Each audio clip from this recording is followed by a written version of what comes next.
З новой узлётна-пасадачнай паласы брэсцкі аэрапорт заходзіць на бізнес-узлёт. Развіццё лагістычных магчымасцяў, кропка адпраўлення. Маштабная рэканструкцыя дазваляе зараз прымаць усе віды самалётаў, якія выкарыстоўваюцца ў Еўропе. На форуме дзелавых кантактаў брэсцкі аэрапорт не навічок.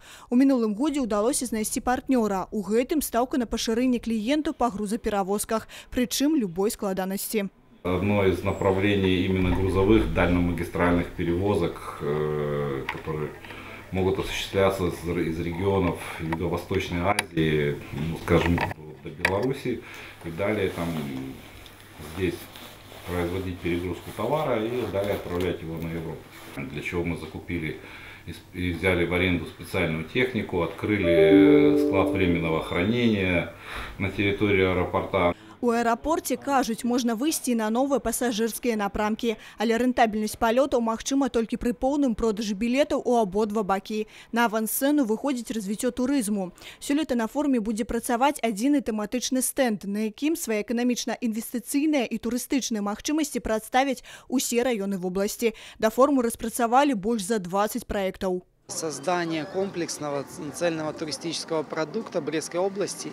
И что хотят, наверное, туроператоры в большей степени, это налаживание контактов по новым интересным местам, интересным маршрутам, продуктам, которые появляются у нас в области.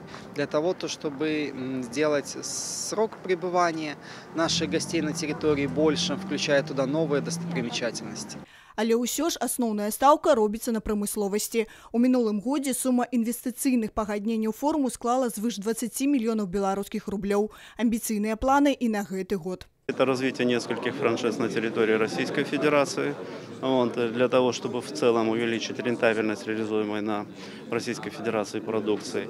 И это несколько направлений по созданию новых производств, которые будут обсуждаться. И, возможно, мы достигнем положительного результата. Идеальными партнерами для нас были бы хорошие финансовые фонды из Азии и хорошие потребители товара из Китая и Вьетнама. Свой удел у форуме уже подтвердили 15 краін свету. На выставе будет представлено больше за 100 экспонентов. Это в первую очередь, конечно же, привлечение инвесторов, это подписание контрактов на экспортные поставки.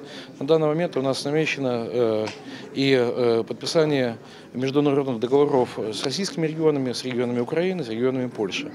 Кроме этого, намечено подписание нескольких инвестиционных договоров.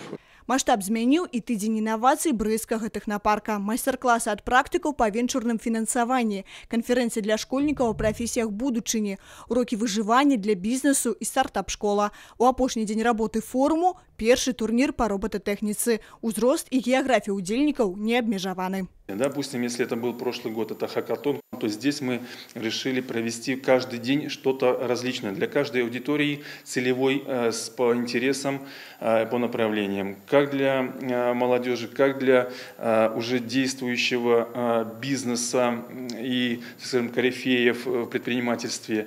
Так вот для детишек, допустим, тот же RoboFest, который будет интересен. Тыдзень інавацый пройдзе з 8 по 12 красавіка. Крысціна Пратасавіцкая, Роман Філютіш, Александр Сівіцкі, телерадиокомпания «Брест».